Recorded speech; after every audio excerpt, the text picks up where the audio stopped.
بسم اللہ الرحمن الرحیم۔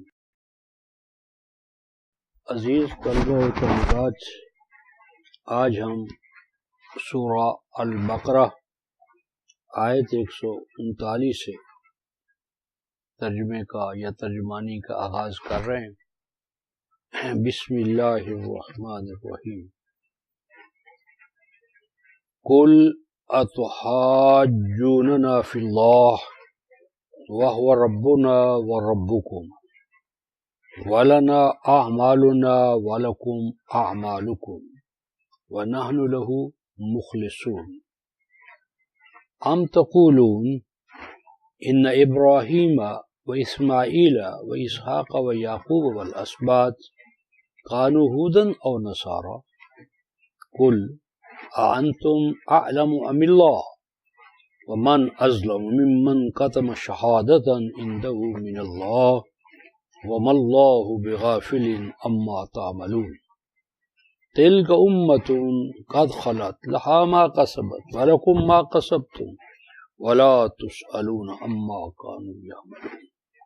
صدق الله مولانا العظيم وبلغنا رسول النبي الكريم ونحن على ذلك من الشاهدين الشاكرين والحمد للہ رب العالمین۔ قل کہیے، اعلان کیجئے، پوچھئے، اتحاجوننا کیا تم حجت بازی کرنا چاہتے ہو، دلیل بازی کرنا چاہتے ہو، بحث برائے بحث کرنا چاہتے ہو، فی اللہ اللہ تعالیٰ کی ذات و صفات کے بارے میں،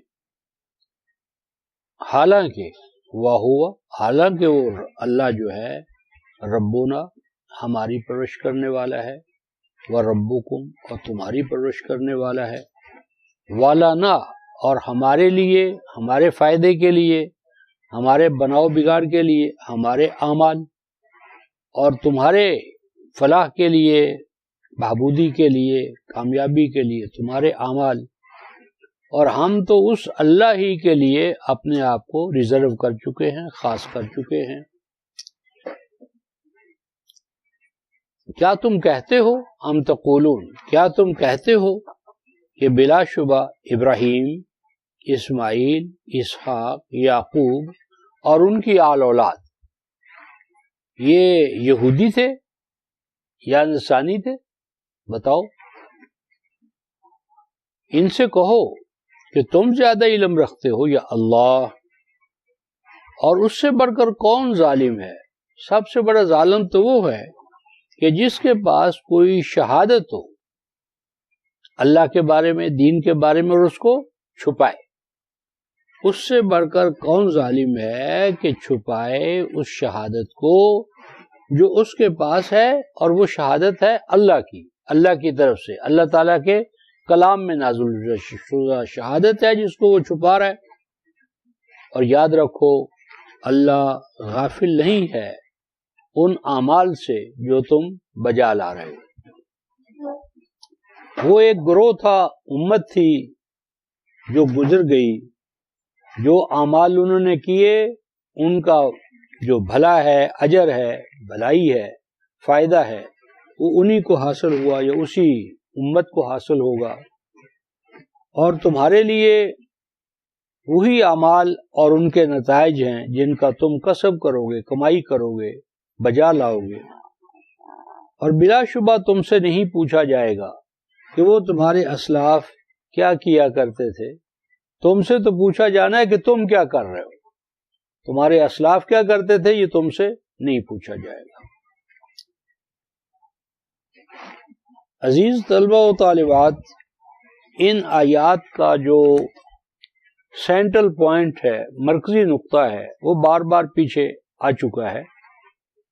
بحث یہ ہو رہی ہے کہ جنت میں جانے کے لیے، فلاح یافتہ ہونے کے لیے، نجات یافتہ ہونے کے لیے یہود کہتے ہیں یہودی بنو، نصارہ کہتے ہیں نصرانی بنو، پھر آگے متحد ہو جاتے ہیں، اور پھر اگلی سٹیج میں کہتے ہیں نصرانی بھی ٹھیک، یہودی بھی ٹھیک، غلط کون ہے؟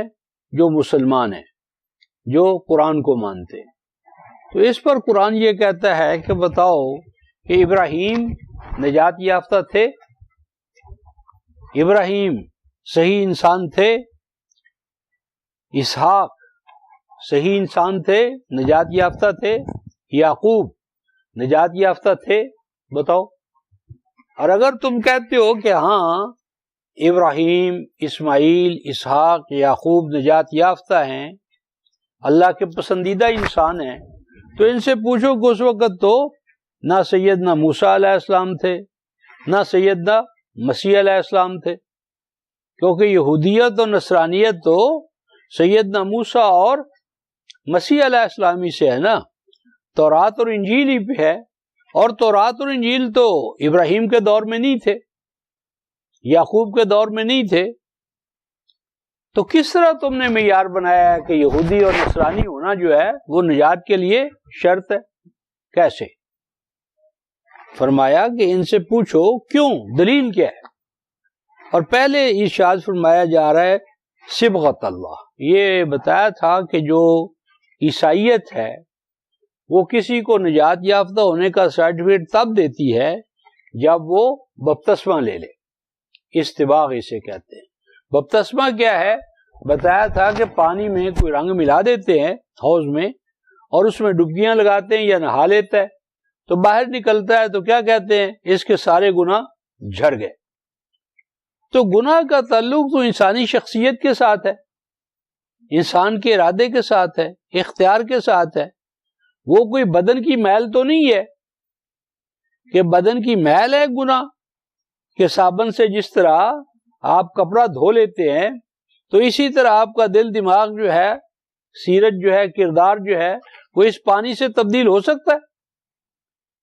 یعنی اگر گناہ مانوی چیز ہے، نفسیاتی چیز ہے، اس کا تعلق آپ کی سائیکالوجی کے ساتھ ہے، نفسیات کے ساتھ ہے، سیرت کے ساتھ ہے، کردار کے ساتھ ہے، تو پانی اس کو کیسے واش کرے گا؟ پانی اس کو کیسے طاہر کرے گا؟ پانی سے وہ عمل تطہیر کیسے ہو سکتی ہے؟ کہتے ہیں کہ صبغہ یعنی بپتسمہ لے لو۔ تو اللہ تعالیٰ ارشاد فرماتے ہیں وَمَنْ أَحْسَنُ مِنَ اللَّهِ صِبْغًا وَنَحْنُ لَهُ عَابِدُونَ، کہ انسانی شخصیت کب تبدیل ہوتی ہے، کب وہ اپ لفٹ ہوتی ہے، کب وہ ایلیویٹ ہوتی ہے؟ جب وہ صفات الہیہ کو اعلیٰ حد بشیت اپنی انسانی ذات میں پیدا کرے، اور اس سے بڑا کوئی نصب العین انسان کے لیے نہیں ہو سکتا کہ صفات الہیہ کو اعلیٰ حد بشیت انسانی ذات میں منعکس کرنا۔ اور جس طرح میں نے مثال دی تھی کہ لوہے کو اگر ہم آگ میں ڈال دیں اور آگ مسلسل اسے پہنچائی جائے تو کیا ہوتا ہے؟ وہ لوہا جو ہے وہ آگ بن جاتا ہے۔ کس طرح؟ صفات کے حوالے سے، ذات کے حوالے سے نہیں۔ لوہا لوہا ہی رہتا ہے، لیکن کام کیا کرتا ہے؟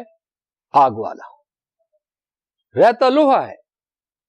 لوہے کی نو جو ہے، ماہیت جو ہے وہ تبدیل نہیں ہوتی۔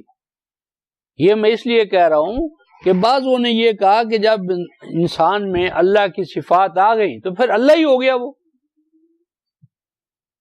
یعنی بلے شاہ اور اس طرح کی جو شاعری ہے وہ کہتی ہے کہ میں بلیا یعنی میں اللہ اللہ کر دے، میں آپ ہی اللہ ہوئی۔ تو ایسا نہیں ہوتا۔ رانجھا رانجھا کر دی، میں آپ ہی رانجھا ہوئی، غلط ہے۔ یعنی اس کی جو جنس ہے، نو ہے، کائنڈ ہے، وہ تبدیل نہیں ہوتی۔ ہاں صفات کے حوالے سے وہ صفات اس کے اندر پیدا ہو جاتی ہیں۔ اسی لیے اگر لوہے پر ہم پانی ڈال دیں تو کیا ہوگا؟ جس طرح آگ پر پانی ڈالا تو آگ بجھ گئی، لوہے پر پانی ڈالا تو کیا ہے؟ وہ لوہا رہ گیا، وہ ساری صفات ختم ہو گئی۔ تو عیسائیت نے کہا کہ تم بپتسمہ لو، پانی میں نہا لو، پاک صاف ہو گئے۔ اسلام نے کہا نہیں، صفات الہیہ کا بپتسمہ جو ہے یہ ہے انسان کو جو پاک صاف کرتا ہے، نجات یافتہ کرتا ہے اور قرب الہی عطا کرتا ہے۔ یہ اور اس کے لیے کیا ہے؟ نحن لہو عابدون، عبادت۔ یہاں عبادت کا بہت اعلیٰ تصور قائم ہوا ہے، اگر آپ نے غور کیا ہو۔ نحن لہو عابدون، ہماری عبادت کیا ہے؟ انسانی ذات کے اندر اعلی حد بشیت انسانی رحمانی الہی صفات کا پیدا کرنا، یہ ہے عبادت۔ عبادت صرف سجدے کا نام نہیں ہے، زمین پر سر رکھ دیا، ایک خاص جہت کی طرف کھڑے ہو گئے، قبلے کو بنا لیا، نہیں۔ اصل عبادت کیا ہے؟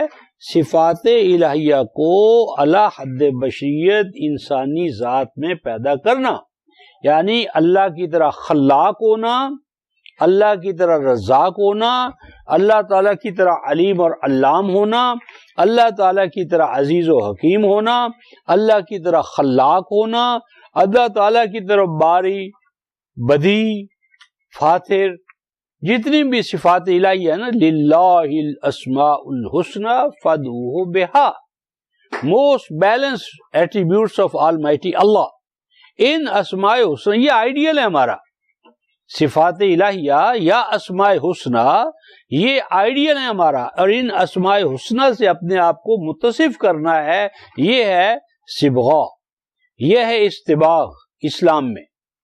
اور اس کے بیان کرنے کے بعد فرمایا کہ یہ جو تم ہمارے ساتھ دن رات لڑائی لڑتے ہو، حجت بازی کرتے ہو، بحث برائے بحث میں پڑ جاتے ہو، کس کے بارے میں؟ اللہ کے بارے میں، حالانکہ وَهُوَ رَبُّنَا، اللہ پر کیا بحث کرتے ہو؟ اپنی ذات پہ غور کرو، تمہاری ربوبیت ہو رہی ہے، تمہاری پیدائش سے پہلے اسباب ربوبیت سامان نشو و نما موجود تھا۔ وہ کون سی ذات ہے کہ جس نے تمہاری پیدائش سے پہلے تمہارے لیے سامان نشو و نما پیدا کر دیا؟ یا یوں سمجھو کہ ایک بچہ، اپنی ذات پہ غور کرو، ایک بچہ جو ہے وہ کہاں، کیا اس کی حیثیت ہے؟ ایک خردبینی ذرہ، ایک خردبینی ذرے کی پرورش ہوئی، نشو و نما ہوئی، اور ایک بیلنسڈ، متوازن، معتدل بچہ کائنات میں آ گیا۔ اب بتاؤ، اگر کوئی بچہ جب بھی اس کائنات میں انسان ظہور پذیر ہوا اور جب اس کا بچپنا تھا، اگر کوئی اس کی حفاظت کرنے والا نہ ہوتا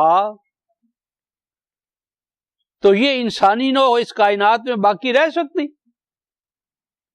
کتنے درندے اور وہ کیا جن کو ڈینیسور یا کیا جانور، کتنے خطرناک، یہ آپ کے ہاتھی، یہ آپ کے درندے، یہ آپ کے بھیڑیے، یہ جو انسانی گوشت کھانے والے یا گوشت خور جو جانور ہیں، ان کے ہوتے ہوئے انسان کیسے بچا؟ وہ کون سی آنکھ ہے جو اس کی حفاظت کر رہی تھی؟ وہ کون سا ہاتھ ہے جو اس کو ہر قدم پر بچا رہا تھا؟ وہ کون سی ذات ہے جو سٹیپ بائی سٹیپ اسے آگے کی طرف لے جا رہی تھی؟ وہ کون سی ذات ہے کہ جس نے اس کی پیدائش سے پہلے سامان نشو و نما کے ذخائر پیدا کر دیے، انگنت پیدا کر دیے، جو کبھی ختم ہونے والے نہیں ہیں؟ تو فرمایا کہ تم رب کے بارے میں ہم سے بحث کرنا چاہتے ہو؟ اور آگے ایک اور بات فرمائی، وَهُوَ رَبُّنَا وَرَبُّكُمْ، یہ ہے اسلام۔ یہودیت تو اللہ کو کہتی صرف ہمارا رب ہے، بس جو جنٹائل ہیں ان کا وہ کہاں رب ہے؟ رب تو خاص طور پر کس کا ہے؟ وہ قبیلے کا، اس قبیلے کا جو اشاب المختار، اشاب المختار، یعنی وہ رب تو میاں ہمارا ہے، یہودیوں کا ہے، ہم اس کے چہیتے ہیں، تم کہاں سے آ گئے؟ اسلام کہتا ہے نہیں، ہوا ربنا و ربکم، وہ ہمارا بھی رب ہے اور ہم مانتے وہ تمہارا بھی رب ہے۔ ربوبیت کے حقوق تمہارے اور ہمارے برابر ہیں۔ اسلام یہ نہیں کہتا کہ سامان نشو و نما ربوبیت جو ہے وہ ہمیں ملے اور ہمارے دوسرے جو بھائی ہیں، ابنائے نو ہیں، ان کو محروم کر دیا جائے۔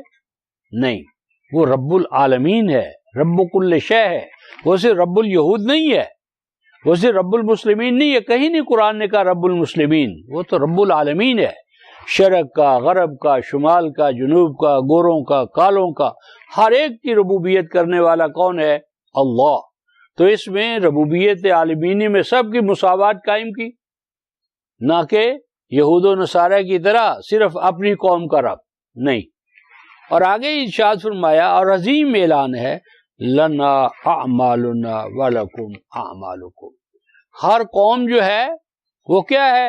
وہ اپنے آپ کو بربنائے جنس، بربنائے پیدائش، بربنائے علاقہ، بربنائے ذات افضل قرار دیتی ہے. قرآن کہتا ہے افضلیت کا معیار کیا ہے؟ اعمال.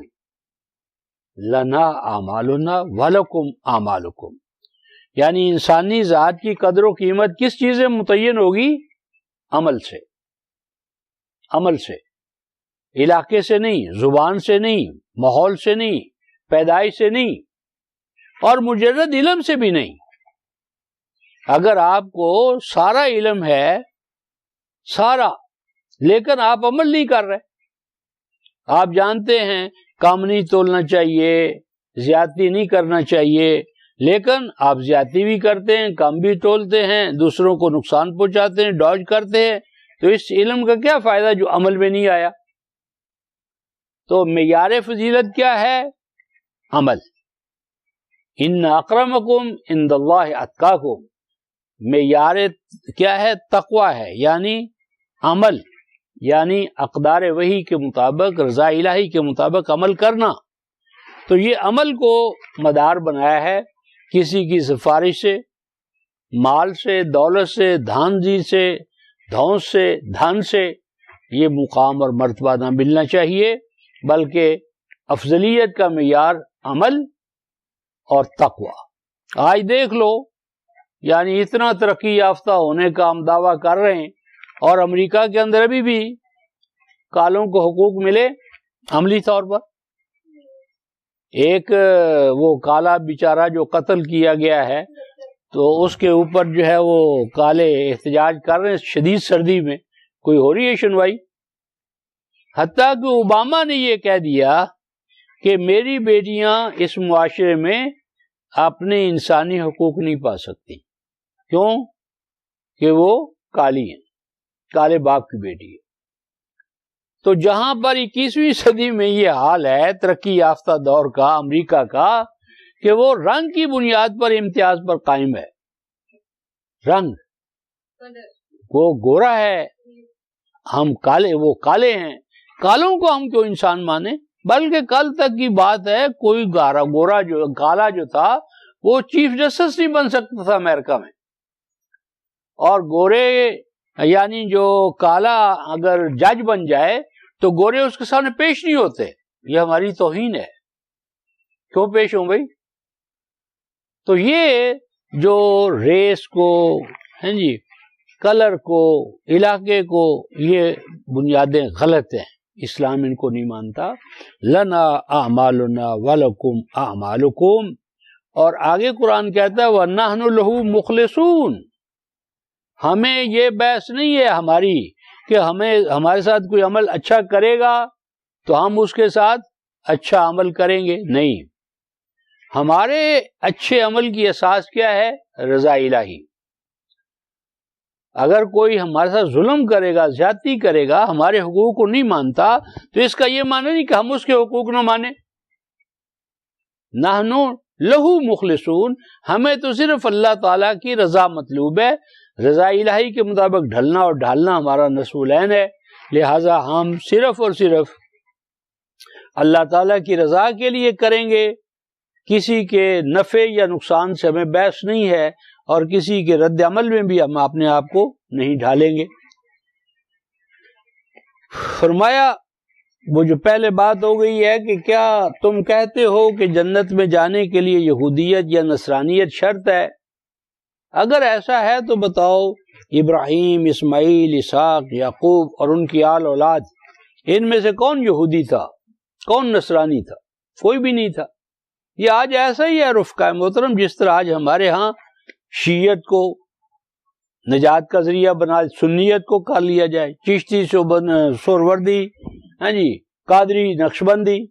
حالانکہ رسول اللہ اور والذین معہ نہ دیوبندی تھے، نہ بریلوی تھے، نہ قادری تھے، نہ سہروردی تھے، نہ چشتی سے. یہ ساری نسبتیں ان کے ساتھ یعنی لگا ہی نہیں کھاتی. اگر ہم کہیں علامہ الحاج ابو بکر صدیق تو کوئی فٹ آتا ہے؟ علامہ حافظ قرآن ہاں جی عثمان ابن عفان، یعنی یہ نام ہی ایسے ہیں بے تکے کہ ان صحابہ کے ساتھ جچتے ہی نہیں ہیں. یہ تمام بدعتی مابعد گھڑے ہوئے نام فٹ ہی نہیں آتے.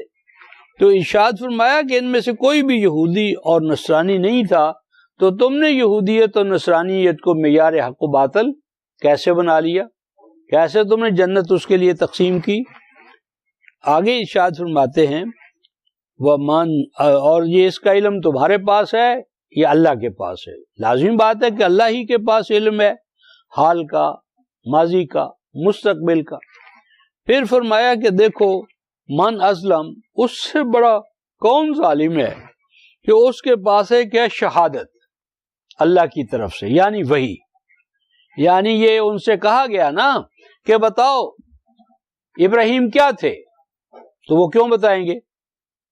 کیوں کہ اس سے ان کا اپنا جو ہے موقف وہ غلط ہوتا ہے، اپنا ان کا بھانڈا پھوٹتا ہے، اپنی ان کی چوری پکڑی جاتی ہے، تو وہ یہ شہادت کیوں دیں گے؟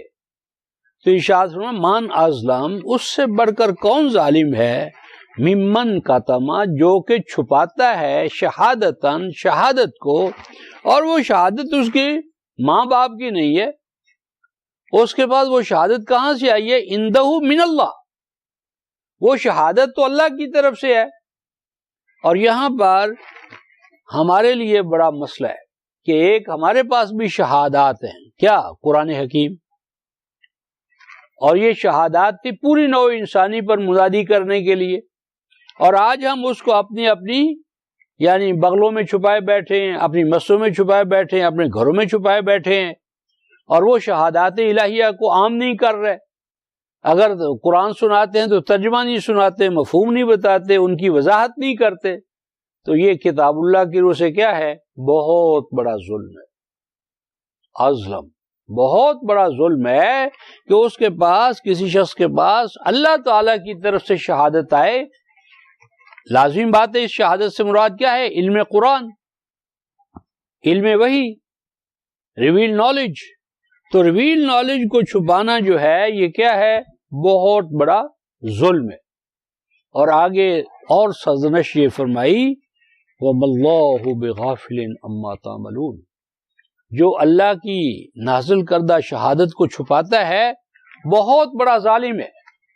اور دیکھو اللہ کی شہادت کو تو تم چھپا رہے ہو اور دنیا جہان کی باتیں پھیلا رہے ہو، ہاں جی دعوت دے رہے ہو، اس پر جدوجہد کر رہے ہو، تو کیا خیال ہے تم اللہ کو شکست دے دو گے؟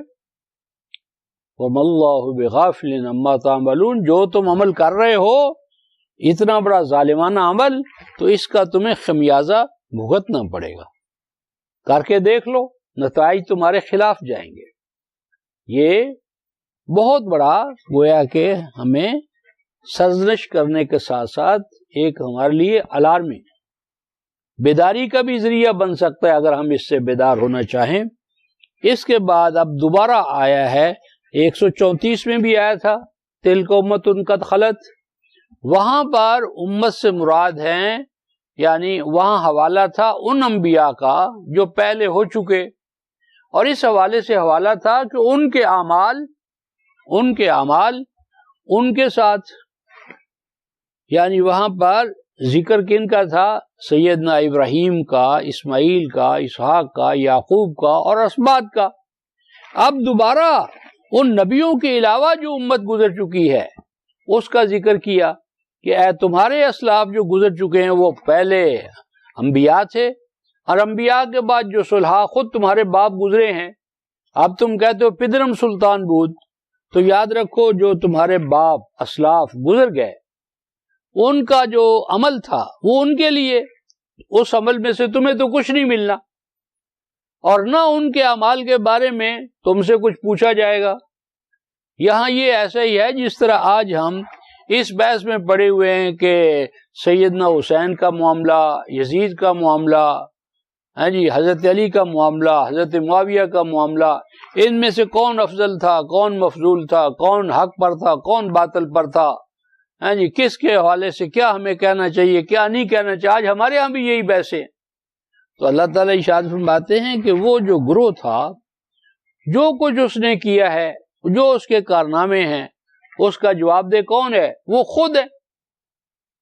تم سے نہیں پوچھا جائے گا کہ علی افضل ہے، معاویہ افضل ہے، خطا کار یزید ہے یا حسین ہے، یہ تو تم سے پوچھا ہی نہیں جانا۔ تم تو اپنے وقت کو، انرجی کو حال کے حوالے سے لگاؤ، اور تم اپنے بارے میں سوچو کہ کہیں تمہارے اندر یزیدیت نہیں ہے۔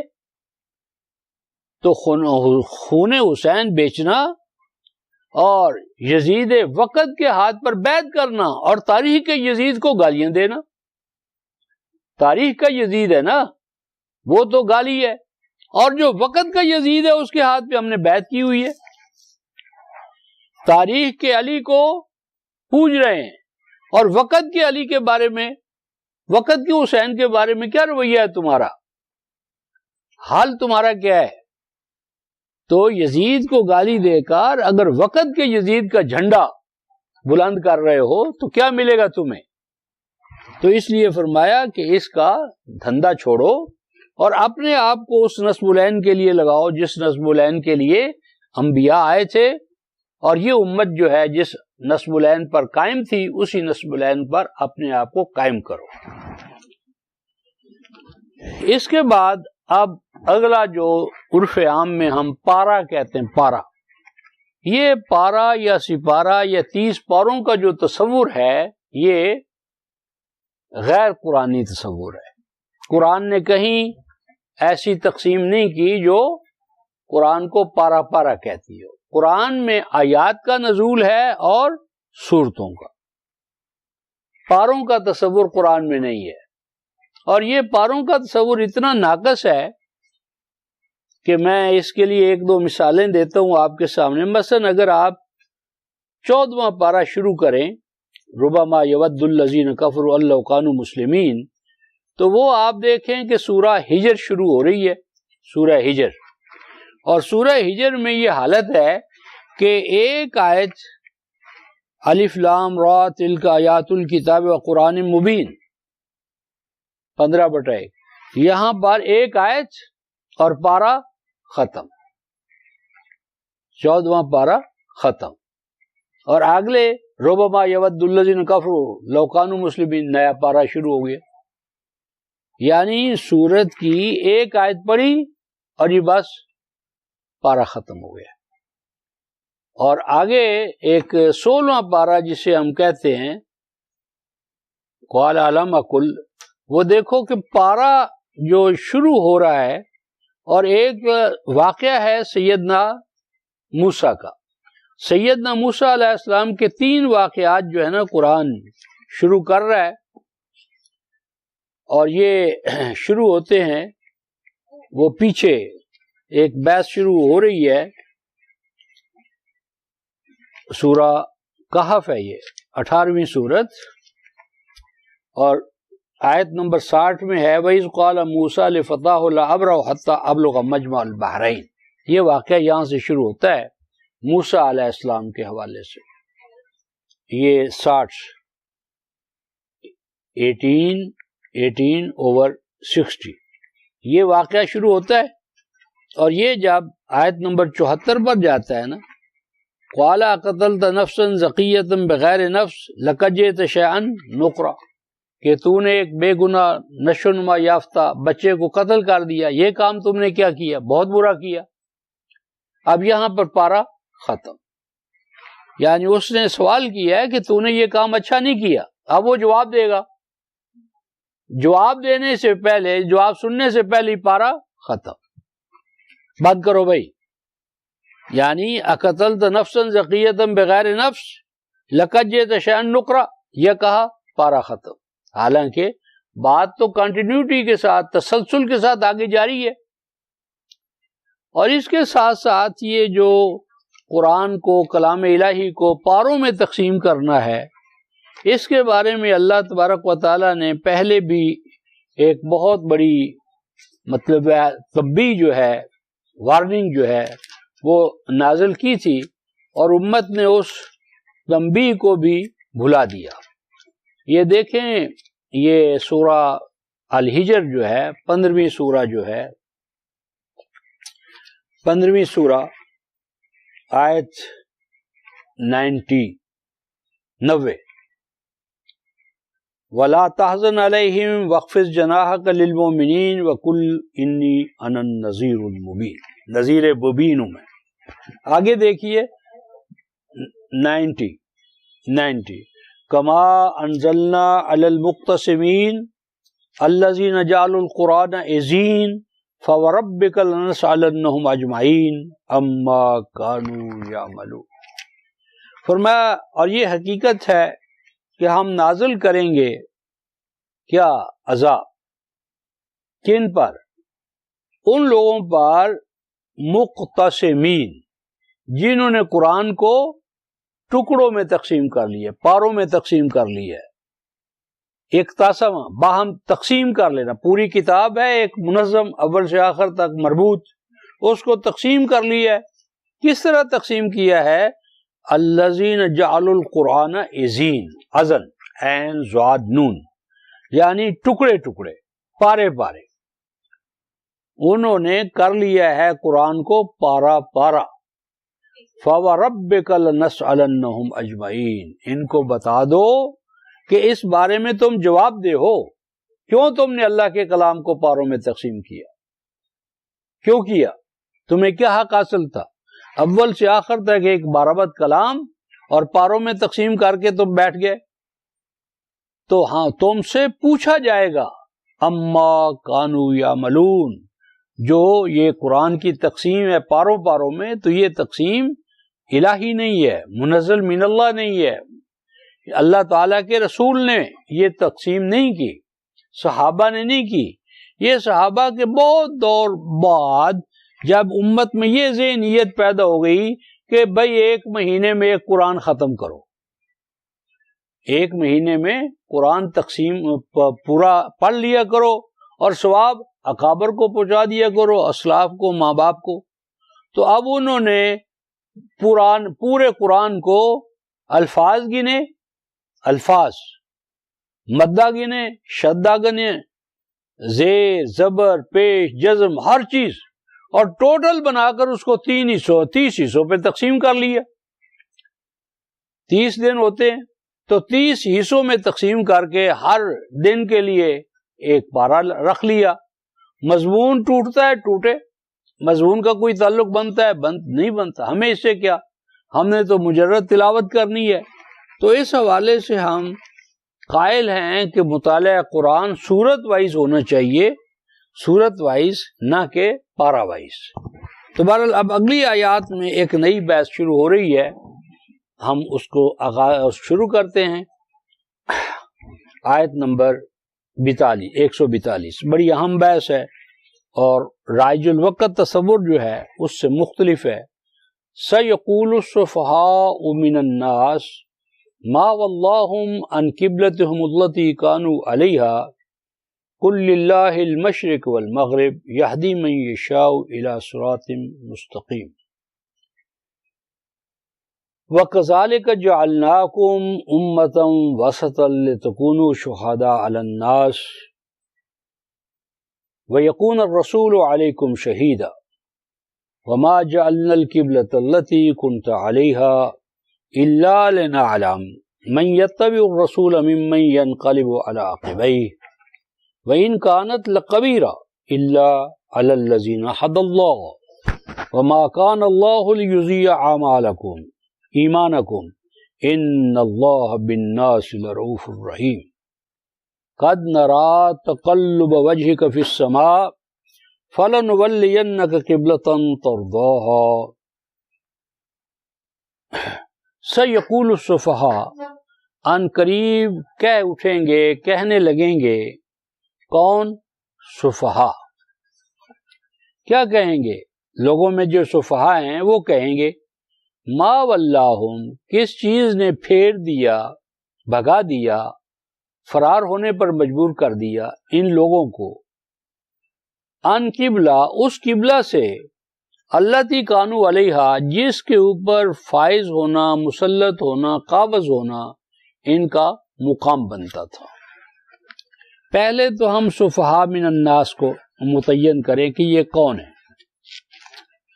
یہ عزیز طلبہ یہ ہیں کون؟ یہود. کیونکہ قرآن حکیم میں ہم نے یہ پڑھا ہے آیت 130 میں وَمَن يَرْغَبُ عَن مِّلَّةِ إِبْرَاهِيمَ إِلَّا مَن سَفِهَ نَفْسَهُ. صفی کون ہے؟ صفی جسے ہم بیوقوف کہتے ہیں نا، بے وقوف، وہ مراد نہیں ہے، یہ ہے صفا. فرمایا جو ملت ابراہیمی کا جو آئیڈیل ہے، کنٹینٹس ہیں، روح ہے، جوہر ہے، اس سے جو اعراض کرے، کنی قطرہ منہ موڑے، وہ صفی ہے. صفی کون ہے؟ وَمَن يَرْغَبُ عَن مِّلَّةِ إِبْرَاهِيمَ إِلَّا مَن سَفِهَ نَفْسَهُ. صفی النفس صفحا کون ہیں؟ جن کا آئیڈیل جو ہے وہ ملت ابراہیم نہیں ہے. ملت ابراہیمی جن کا آئیڈیل نہیں ہے، یہود، نصارہ، مشرکین. سَيَقُولُ السُّفَهَاءُ مِنَ النَّاسِ، الناس میں سے جو صفی ہیں، یعنی الناس میں جو ملت ابراہیمی کو اپنا آئیڈیل نہیں بناتے، وہ کہیں گے، کیا کہیں گے؟ ما واللہم، کس چیز نے بھگا دیا، دور کر دیا، فرار پر مجبور کیا ان کو، کن کو؟ مسلمانوں کو، اس قبلہ سے، مرکز سے، کانو علیہا، جس پر ہونا ان کے حق ہونے کی دلیل ہوتا. کیا مطلب؟ بات یہ ہے کہ نبی پاک صلی اللہ علیہ وسلم کو مکے سے مدینے کی طرف ہجرت کرنا پڑی. جب ہجرت کی تو یہود نے یہ پروپیگنڈا شروع کر دیا کہ اگر یہ نبی صادق ہے، موعود ہے، مصداق ہے، بقول ان کے دعا ابراہیم کا، اگر یہ نبی ابراہیم کا وارث ہے، ابراہیم کا جانشین ہونے کا دعویٰ کرتا ہے، تو ابراہیم کا مرکز تو تھا بیت اللہ، مکہ، بیت الحرام. اس کو مسجد بیت الحرام سے، مکہ سے، مرکز ابراہیمی سے کیوں بھاگنا پڑا؟ کانو علیہا، اس کا تو حق تھا، شان تھی کہ یہ مکہ پر قابض ہوتا. مکہ کو کیوں چھوڑنا پڑا؟ کیا اللہ نے اس کا ساتھ نہیں دیا؟ مکہ پر یہود کون قابض ہے؟ مشرک، اور یہ امام الموحدین ہونے کا دعویٰ کرتا ہے، تو اس کو کیوں بھاگنا پڑا بھائی؟ اللہ نے کیوں مدد نہیں کی اس کی؟ یہ تھا پروپیگنڈا. یعنی یہ ہجرت کی طرف اشارہ ہے. یہ اس بات سے بحث نہیں ہے، نعوذ باللہ، جس طرح ہمارا روایتی تصور ہے کہ جی رسول اللہ مکہ میں جب تھے تو کیا کرتے؟ نماز پڑھنے کے دوران ایک ایسے مقام پر کھڑے ہوتے تھے کہ بیت اللہ اور بیت المقدس دونوں ایک جہت میں آ جائیں. اگر ہم مکہ میں ہوں تو یہ جو بیت المقدس ہے یہ شمال میں ہے، تو اگر آپ یہاں کھڑے ہو جائیں تو بیت اللہ کو بھی سامنے رکھ لیں اور وہ بیت المقدس بھی سامنے آ جائے گا. لیکن جب کہتے ہیں کہ مکہ سے مدینہ تشریف لائے تو کیا کیا؟ اب کیا کرتے؟ کیونکہ سمتیں الٹ ہیں، تو کہتے ہیں کہ 17 ماہ تک رسول اللہ بیت المقدس کی طرف نماز پڑھتے رہے اور بیت اللہ کی طرف، مرکز ابراہیمی کی طرف پشت کی. 17 ماہ کے بعد کہتے ہیں وہ چھوڑ دیا اور بیت اللہ کی طرف نماز پڑھنے لگے. تو یہود نے یہ کہا، یہ جو ہماری تفاسیر ہے نا، فرائی صاحب، اصلاحی صاحب، مودودی صاحب، عثمانی صاحب، جتنی بھی ہیں ان سب کا یہی تصور ہے کہ 17 ماہ تک رسول اللہ بیت المقدس کی طرف منہ کر کے نماز پڑھتے رہے. لیکن یہود نہیں مانے، یہود ایمان نہیں لائے. تو کہتے ہیں پھر انہوں نے کہا یار یہود تو مجھے مانتے نہیں ہیں، میں عربوں کو کیوں ناراض کروں؟ تو پھر انہوں نے رخ جو ہے وہ مکہ کی طرف کر لیا. تو اس سے جو مانڈگوری واٹ جیسے لوگ ہیں وہ یہ کہتے ہیں نعوذ باللہ کہ آپ اسٹیٹس مین تھے، آپ نعوذ باللہ وقت اور حالات، یعنی مکے سے مدینے آئے تو یہود کو شامل کرنا تھا، یہود راضی ہو جائیں. یہود کو شامل کر راضی کرنے کے لیے بیت اللہ کو چھوڑ دیا، مرکز ابراہیمی کو چھوڑ دیا، قبلہ نہ بنایا اور بیت المقدس کو بنا لیا.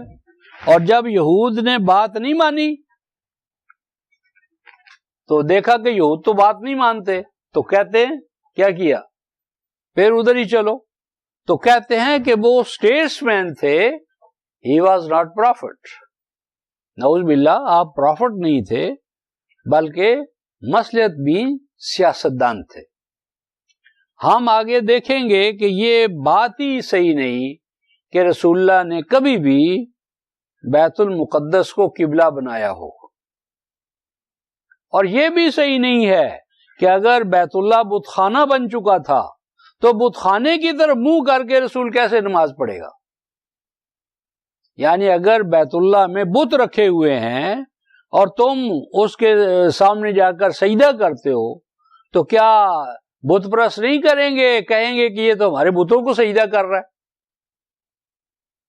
اور تیسری اہم بات یہ ہے کہ یہ جو مسجد ہے نا، یہ جسے ہم نے کعبہ قبلہ بنایا ہوا ہے، آج ہم اس کی طرف نمازیں پڑھ رہے ہیں، تو سوچنے والی بات یہ ہے کہ اللہ تعالیٰ کے نبی ابراہیم نے یہ مسجد بنائی تھی یا کچھ اور تھا. طہرا بیتی للطائفین والعاکفین والرکع السجود، یہ مسجد بنی تھی، قبلہ نہیں بنا تھا. آج ہم نے کیا کیا ہے، قبلے کو، مسجد کو لگا دیا تالا، اور ہم مشرکین مکہ کی طرح عند البیت صلاۃ ادا کر رہے ہیں، فی البیت نہیں کر رہے. نقطے کو سمجھو. یہاں ہم نے کیا کیا ہے کہ یہ ہماری مسجد تھی بیت الحرام. اب مسجد کو تو لگا دیا تالا اور باہر ہو کر ہم نماز پڑھ رہے ہیں اور مسجد کو قبلہ بنا لیے. اصلاً ہمارا قبلہ اللہ تعالی کی ذات ہے. مسلمانوں کا اصل قبلہ انی وجہت وجہی للذی فطر السماوات والارض حنیفا وما انا من المشرکین.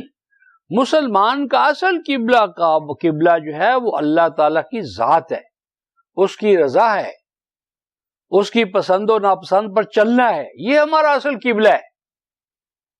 اب غور کرو کہ جب ہم مسجد الحرام، یعنی یہی جو بیت اللہ ہے جس کو تالا اس کا تالا ہم کھول دیں اور اندر چلے جائیں تو کون سا ہمارا قبلہ ہوگا؟ اب تو تالا لگانے کے بعد ہم نے اسے قبلہ بنا لیا ہے نا، لیکن جب تالا کھل جائے، مسجد کھول دی جائے اور مسجد کے اندر ہم چلے جائیں تو اب کس طرف ہم رخ کریں گے؟ اس کا مطلب یہ ہوا کہ ہمارا قبلہ نہیں ہے، ہمارا ہمہ جیتی قبلہ ہے. اصل قبلہ ہمارا اللہ تعالیٰ کی ذات ہے، اور ہم جو ایک رخ کا اختیار کریں یہ انتظامی مسئلہ ہے. ہمارا امام جس رخ پر ہمیں ڈال دے. لیکن چونکہ اب یہ سارا ایک فارمیلٹی ہے اس لیے ہم اس بحث کو نہیں چھیڑتے، لیکن اس کو پوری تفصیل کے ساتھ ہم بیان کرنا چاہتے ہیں. اور یہ جو تصور ہے کہ جی رسول اللہ ظہر میں نماز پڑھ رہے تھے ایک مسجد میں اور وہاں حکم آ گیا، اور حکم آ گیا تو اللہ تعالیٰ کے رسول نے رخ پھیر لیا، اور اس مسجد کو کیا کہتے ہیں؟ ذو قبلتین. مسجد ذو قبلتین، دو قبلوں والی مسجد. ہم نے وہ جا کر دیکھی ہے. یوں سمجھو کہ اگر رسول اللہ یہاں کھڑے ہوں بیت المقدس کی طرف منہ کر کے اور پیچھے نمازی ہوں، پیچھے 3-4 نمازی صفیں ہیں، قطاریں ہیں، صحابہ کھڑے ہیں. اب رسول جو ہے وہ ادھر سے چیرتے ہوئے یا ادھر سے ہو کر یہاں جا کر کھڑا ہو کر ادھر رخ کرے گا، تو یہ جو نمازی ہیں ان کو بھی تو رخ تبدیل کرنا پڑے گا یا نہیں؟ یعنی قبلہ ہمارا ادھر پہلے ہم پڑھ رہے تھے، اب ادھر ہو گیا. تو یہ نمازی جو ہے، رسول جو ہے، یہ ان سب صفوں کو چیرتا ہوا وہاں جائے گا یا ادھر سے جائے گا. تو کیا ممکن ہے کہ 9-10 آدمیوں کو پتہ چلے، وہ عشرہ مبشرہ ہو جائیں اور باقی پتہ ہی نہ چلے؟ ناممکن ہے. پوری سب بندی جو ہے وہ ٹوٹ جائے گی، چیرتا ہوا جائے گا، سب کو پتہ چل جائے گا، افراتفری کا ماحول ہوگا. نمبر 2، یہ جو کہتے جی وہ مسجد ذو قبلتین ہے، ہم نے دیکھی ہے بھائی مسجد ذو قبلتین سب سے پہلے مسجد نبوی ہونا چاہیے، کیونکہ 17 ماہ تک جو آپ نے نماز پڑھی کہاں پڑھی ہے؟ مسجد نبوی میں۔ وہ جس قبیلے کی مسجد ہے وہاں تو اتفاقاً گئے تھے، سمجھے یا نہیں؟ وہ مسجد تو اتفاقاً ظہر کی نماز وہاں پڑھ رہے تھے، تو وہی آئی بقول ان کے جی قبلہ کا رخ تبدیل ہو گیا ہے تو 2 قبلے وہاں موجود ہیں۔ بھئی 2 قبلے تو مسجد نبوی میں بھی ہونا چاہیے، مسجد قباء میں بھی ہونا چاہیے، مسجد نبوی کے علاوہ جو بھی مسجد بنی ہے 17 ماہ میں اس کے 2 ہی قبلے ہونے چاہیے۔ سمجھ آ رہی ہے نہیں؟ ہر وقت 2 قبلے، ہر مسجد میں 2 قبلے ہونے چاہیے۔ یہ کیا وجہ ہے کہ ایک دور علاقے کی مسجد میں 2 قبلے بنا دیے اور مسجد نبوی میں نہیں بنا سکے؟ کیوں؟ مسجد نبوی تو پبلک پلیس تھی، ہر آدمی ہر مومن جانتا تھا۔ تو یہ ذو قبلتین کی جو مسجد ہے یہ فیبریکیٹڈ ہے، یہ بعد میں بنی ہے۔ اگر ایسا ہوتا تو مسجد نبوی میں یہ ہونا چاہیے تھا، مسجد قباء میں ہونا چاہیے تھا، اور مدینے کی ہر مسجد میں ذو قبلتین ہونا چاہیے، ایسا نہیں ہے۔ تو یہ تصور ہی غلط ہے کہ کبھی بھی آپ نے رسول یہود کے قبلے کی قبلہ بنا کر نماز پڑھی ہے، یہ کبھی نہیں ہوا۔ اگر اسی مقام پر جو قرآن ہمارے سامنے کھلا ہے اس میں آپ دیکھیں آیت 145 میں وَلَئِنْ أَتَيْتَ الَّذِينَ أُوتُوا الْكِتَابَ بِكُلِّ آيَةٍ مَا تَبِعُوا قِبْلَتَكَ وَمَا أَنْتَ بِتَابِعٍ قِبْلَتَهُمْ وَمَا بَعْضُهُمْ بِتَابِعٍ قِبْلَةَ بَعْضٍ وَلَئِنِ اتَّبَعْتَ أَهْوَاءَهُمْ مِنْ بَعْدِ مَا جَاءَكَ مِنَ الْعِلْمِ إِنَّكَ إِذًا لَمِنَ الظَّالِمِينَ۔ کہ اے رسول اگر آپ ہر نشان، ہر دلیل، ہر آیت پیش کریں یہود و نصارہ کے سامنے اور ان کو کہیں کہ تم ہمارے قبلے کی اتباع کرو، ما تابعوا قبلتک، کبھی بھی تیرے قبلے کی اتباع نہیں کریں گے، اور آپ کبھی بھی اتباع کرنے والے نہ تھے، نہ ہیں، نہ ہوں گے ان کے قبلے کی۔ یہاں تابعین کیا ہے؟ اس میں فاعل ہے، اس میں فاعل جو ہے وہ حال، ماضی اور مستقبل تینوں کو کور کرتا ہے۔ جس طرح ہم کہیں اگر کوئی یعنی فعل انجام دیا جائے، مثلا کسی نے سارا کا چوری کی، ایک دفعہ چوری کرنے والے کو ہم سارق نہیں کہتے، ایک دفعہ شراب پینے والے کو ہم شارب نہیں کہیں گے، شارب الخمر، خمر۔ سارق کب ہوتا ہے؟ جب اس کا پیشہ بن جائے، پیشہ بنے گا تو وہ سارق ہوگا، پیشہ ور پینے پلانے والا ہے تو وہ شارب الخمر ہے۔ اسی طرح بتابعین رسول کے بارے میں کہا ہے تو اس کا معنی یہ ہے کہ کبھی بھی آپ نے یہود کے قبلے کی طرف رخ نہیں کیا، نہ ماضی میں، نہ حال میں، نہ مستقبل میں، اور نہ کوئی کسی دوسرے کے قبلے کا اتباع کرتا ہے۔ اور اے رسول اگر تو نے اس علم کے آ جانے کے بعد کسی اور قبلے کی طرف اتباع کی تو انک اذا لمن الظالمین، تو تیرا شمار ظالموں میں سے ہوگا۔ اور پھر اس ضمن میں ان اول بیت وضع للناس للذی ببکہ، اول قبلہ نوع انسانی کا قبائل سے، قوموں سے ہٹ کر بین الاقوامی قبلہ ہمیشہ سے مسجد ابراہیم ہے، ابراہیمی قبلہ ہے۔ اور ہمارے استاذ حمید الدین فراہی علیہ الرحمہ نے ایک کتاب لکھی ہے عربی زبان میں، الرأی الصحیح فی من هو الذبیح، اب ترجمہ بھی اصلاحی صاحب نے اس کا کر دیا، ہمارے پاس ہے۔ اس میں انہوں نے ثابت کیا ہے بائبل کی آیات کی روح سے کہ یہود و نصارہ کا قبلہ بھی مسجد ابراہیمی تھی، بیت اللہ تھا۔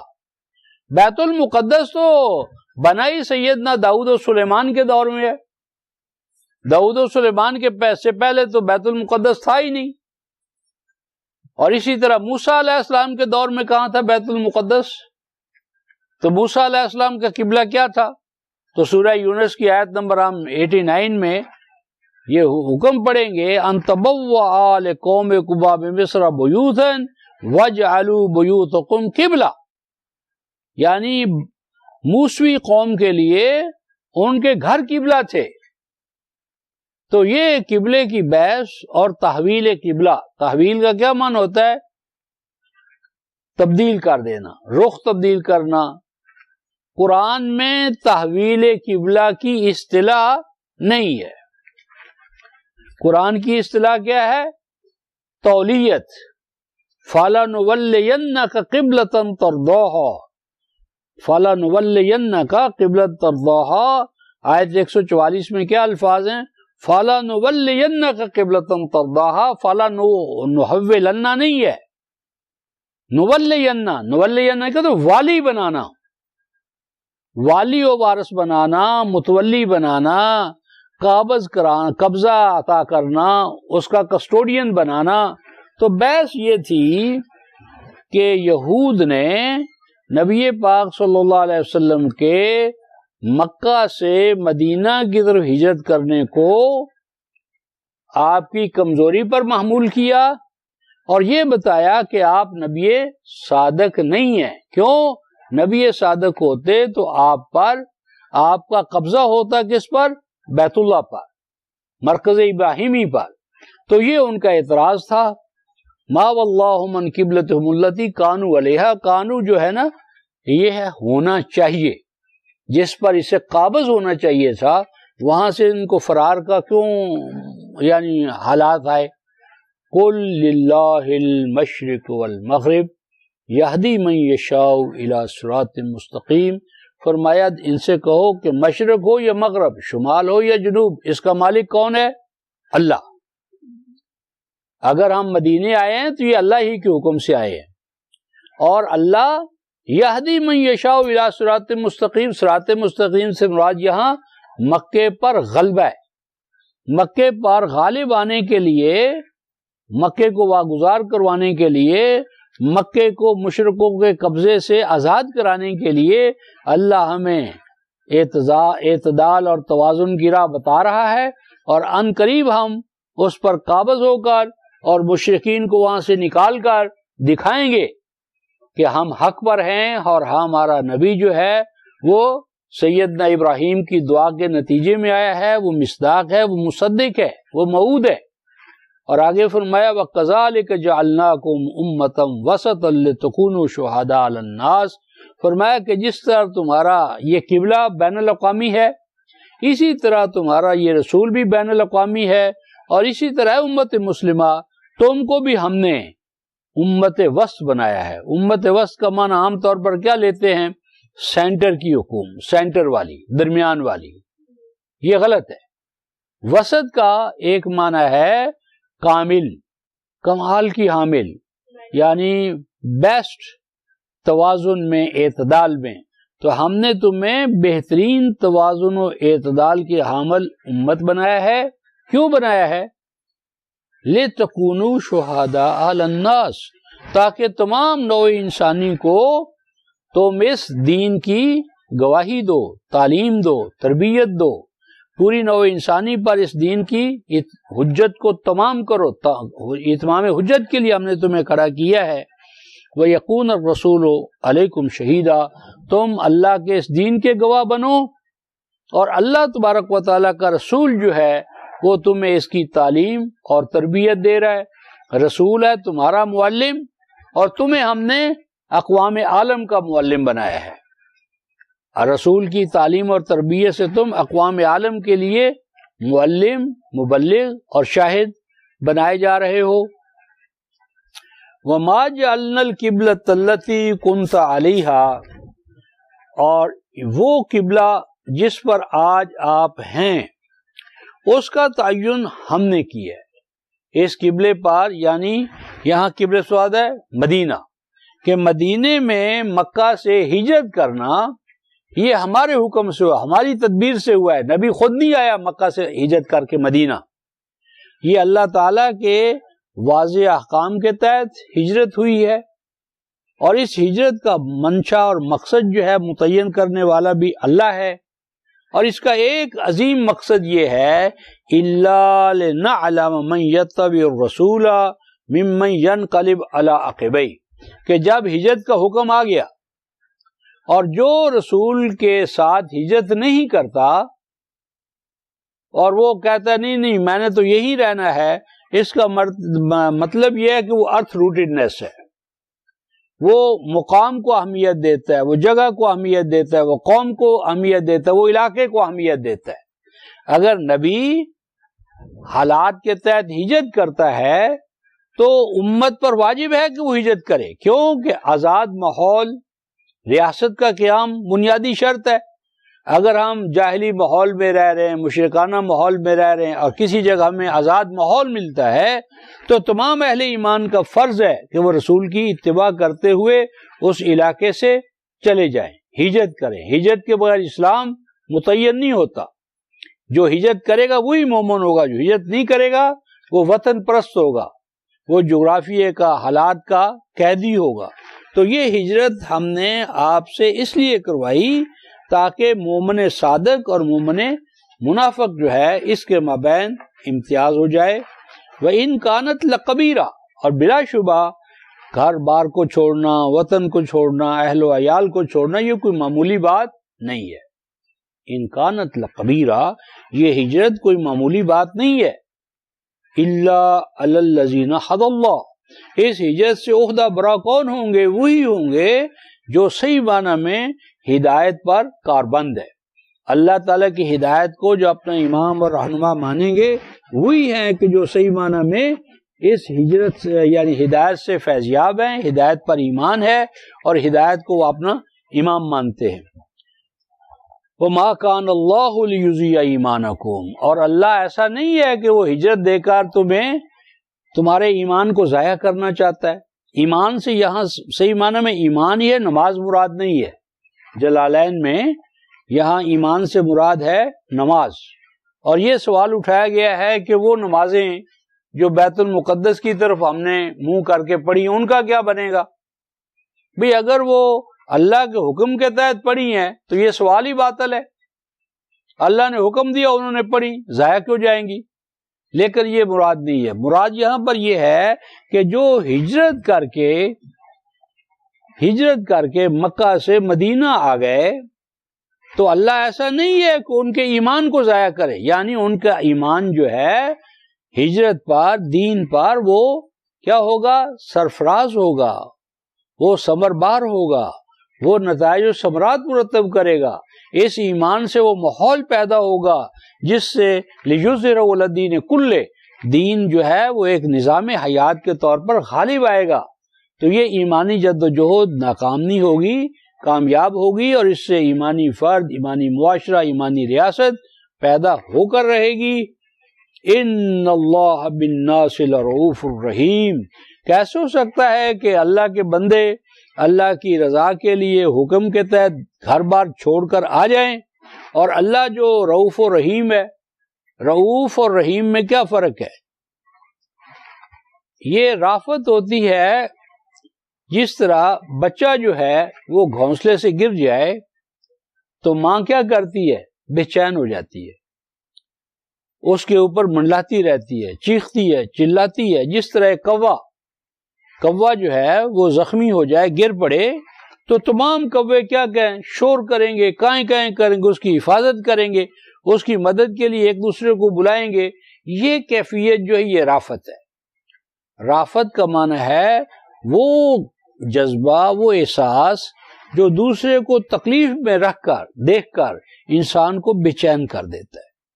تو اللہ تعالیٰ تو اپنے بندوں کے لیے اس طرح بے چین ہے جس طرح ماں کا بچہ اس سے گم ہو جائے، بیمار ہو جائے، اس سے کوئی چھین لے، تو وہ کیفیت اللہ کی۔ تو یہ بتانا مقصود ہے، یہ نہیں ہے کہ یہی کیفیت اللہ میں ہو جاتی ہے۔ یہ اللہ تعالیٰ مثلا اللہ کا غضب ہے تو اس کا وہ نہیں کہ اللہ تعالیٰ کی رگیں ہیں وہ پھول جاتی ہیں اور خون جوش میں آتا ہے، نہیں۔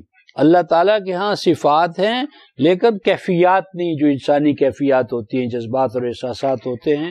تو اللہ تعالیٰ تو مادر ماؤں سے بڑھ کر اپنے بندوں کے لیے بے چین رہتا ہے، بے تاب رہتا ہے، اور وہ رافت کے ساتھ رحیمیت، یعنی ماں کی طرح اپنے بندوں کو گود میں جس طرح بچوں کو بٹھا لیتی ہے ماں پاک صاف کر کے، تو اسی طرح اللہ تعالیٰ رحمت سے نوازنے والا ہے اور بےتابی کے ساتھ بندوں کا انتظار کرتا ہے کہ وہ اپنی ضلالت سے، گمراہی سے، بدراہی سے نکل کر اللہ تعالیٰ کے رحمت کے اندر آ کر جگہ پکڑ لیں۔ آگے جو ارشاد فرمایا قد نرا تقلب وجهک فی السماء فلنولینک قبلۃ ترضاها، یہ بھی بڑی عجیب بات ہے۔ اس کا عام ترجمہ ہمارے ہاں یہ ہے کہ اللہ دیکھتا ہے کہ تیرا چہرہ بار بار آسمان کی طرف اٹھتا ہے۔ کیوں؟ کہتے ہیں وہ بیت المقدس کی طرف اللہ تعالیٰ نے کہہ تو دیا کہ رخ کر لو، لیکن رسول کو پسند نہیں تھا، تو رسول بار بار آسمان کی طرف دیکھتے تھے کہ کب جبرائیل آتے ہیں اور وہ حکم دیتے ہیں اللہ کا کہ اب اس قبلے کی بجائے وہ جو تمہارا پسندیدہ قبلہ ہے کون؟ مرکز ابراہیمی، اس کی طرف رخ کر لو۔ اس میں نبی کی شخصیت کیا ہوئی کہ اللہ حکم دے اور نبی ناپسند کرے، جبرن اور قہرن اللہ کا حکم مان لے، تو یہ تو رضامندی تو نہ ہوئی، اپنے اختیار و ارادہ کو اللہ کی رضا کے مطابق دونوں نے ڈھالا، یہ غلط بات ہے۔ اور نرا تقلب وجهک فی السماء کا معنی یہ ہے کہ ہم دیکھتے ہیں کہ آپ کی توجہات بلند سے بلند ہو رہی ہیں، یعنی آپ کا جو مکے سے مدینے آنا ہے تو مدینے آ کر آپ معصور نہیں ہو گئے مکے میں مدینے میں، بس مدینہ مل گیا تو کافی ہے، نہیں، آپ کی توجہات مدینے سے بڑھ کر زمین سے لے کر آسمان تک پھیلنا چاہتی ہیں، یعنی آپ کا ارادہ ہے کہ زمین کیا، زمین سے بڑھ کر آسمان، چاند سورج، جہاں جہاں ہم سے ممکن ہے ہم اللہ کا دین وہاں لے جائیں گے، ہم اللہ کا نظام زمین پر کیا آسمان پر بھی قائم کریں گے، یعنی مکہ کیا، مکے سے لے کر مدینہ، مدینے سے لے کر بیت المقدس سے لے کر پوری ارض و سما میں ہم اللہ تبارک و تعالیٰ کے دین کو پہنچائیں گے۔ تو آپ کی توجہات، اٹینشن، ارادے، عزائم بلند سے بلند ہوتے چلے جا رہے ہیں۔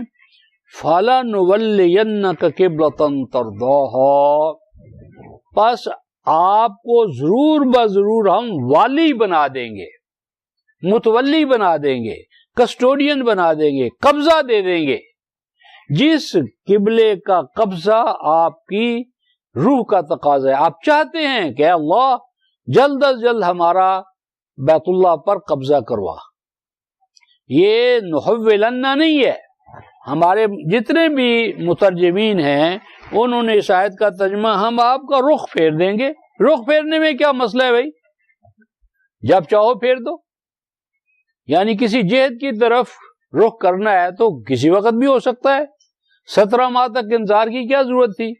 تو یہاں نحولنا نہیں ہے، نولیننا، واللہ یولی تولیہ، ولی بنانا، مالک بنانا، مصرف بنانا، کسٹوڈین بنانا۔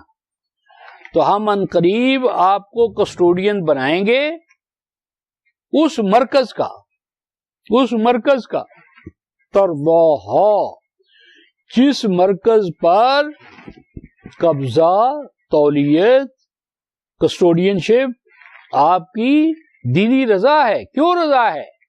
کہ یہ آپ کے منصب کا تقاضا ہے، کیونکہ آپ دعائے ابراہیمی کے نتیجے میں پیدا ہوئے ہیں۔ آپ کی بعثت جو ہے وہ دعائے ابراہیمی کا نتیجہ ہے، آپ وارث ہیں ان برکات کے جو ابراہیم علیہ السلام سے شروع ہوئی اور آپ پر ختم ہی نہیں ہو رہی بلکہ نیا دور شروع ہو رہا ہے۔ تو اگر آپ مصداق ہیں ان دعاؤں کا تو لازم ہے کہ مرکز ابراہیمی پر آپ کا قبضہ ہو، تسلط ہو، وہ آپ کی نبوت و رسالت وہاں سے پھیلے اور دنیا میں عام ہو۔ تو اس لیے فَلَنُوَلِّيَنَّكَ قِبْلَةً تَرْضَاهَا، ہم آپ کو والی بنائیں گے، متولی بنائیں گے، مصرف بنائیں گے، کسٹوڈین بنائیں گے اس قبلے کا جس قبلے پر ہونا آپ کی نبوت کی شان ہے، آپ کی نبوت و رسالت کا خاتم النبیین ہونے کا تقاضا ہے۔ اور آگے جو ہے فَوَلِّ وَجْهَكَ شَطْرَ الْمَسْجِدِ الْحَرَامِ، اب یہاں پر نماز کا تو ذکر ہی نہیں ہو رہا. یوں تو قرآن نہیں کہہ رہا فَوَلِّ وَجْهَكَ شطر المسجد حرام فی الصلاۃ یا حال کونے کا مصلیًا، صلاۃ کا تو ذکر ہی نہیں ہو رہا. اور یہاں جو یہ تو حکم ہو رہا ہے فَوَلِّ، پس یعنی موڑ لیں، لگا لیں اپنی توجہات، عزائم، ارادے، تیاریاں کس کام پر؟ شطر المسجد الحرام. اب شطر کا لفظ جو ہے اس کا ترجمہ ہی نہیں کرتے ہم، نحو کا ترجمہ الہ کا معنی کر دیتے، شطر کا مسجد کا، شطر کا لفظ ہی ختم کر دیا ترجمے میں، اور ساتھ ہی صلاۃ نہیں تھی، صلاۃ کو داخل کر دیا. تو کل ہم شطر پر بحث کریں گے، اور وجہ کا فی السماء تو بات ہو گئی ہے. تو یہ جو وجہ کا شطر المسجد حرام، اس پر ہم کل تفصیلی گفتگو کریں گے، اور یہ دیکھیں گے کہ اس کا تعلق صلاۃ کے ساتھ ہے یا صلاۃ کے وقت کے علاوہ ہمہ وقت اٹھتے بیٹھتے جاگتے فرد جماعت ہر حال میں تمہاری توجہ جو ہے وہ اس بات پر لگ جانی چاہیے کہ ہم نے یہ مرکز لے کر رہنا ہے، ہم اس مرکز کے قابض ہوں گے، ہم اس مرکز کو آزاد کرائیں گے، ہم مشرکین کے غلبے کو تباہ و برباد کریں گے، اور موحدین کا قبضہ اس بیت اللہ پر، مرکز ابراہیمی پر ہو کر رہے گا، اور امام الموحدین ابراہیم کی جو میراث ہے وہ ہم لے کر رہیں گے اور مشرکین کو نکال کر رہیں گے. تو یہ عزم تھا جو فَوَلِّ وَجْهَكَ شطر المسجد الحرام میں تھا. آج ہم نے صرف اس کو ایک دیوار کا، اور جو مسجد تھی ہم نے اس کو ایسے بنا رہے ہیں جس طرح نعوذ باللہ یہی خدا ہے اور یہی سب کچھ ہے، حالانکہ وہ در و دیوار ہے، وہ غلاف ہے، کچھ بھی نہیں ہے، وہ مرکز محسوس ہے. اگر مرکزیت ختم ہے تو اس کی وہ افادیت ہی نہیں جو دین میں مطلوب ہے. تو یہاں سے ہم آگے چلیں گے. آخر دعوانا ان الحمد للہ رب العالمین.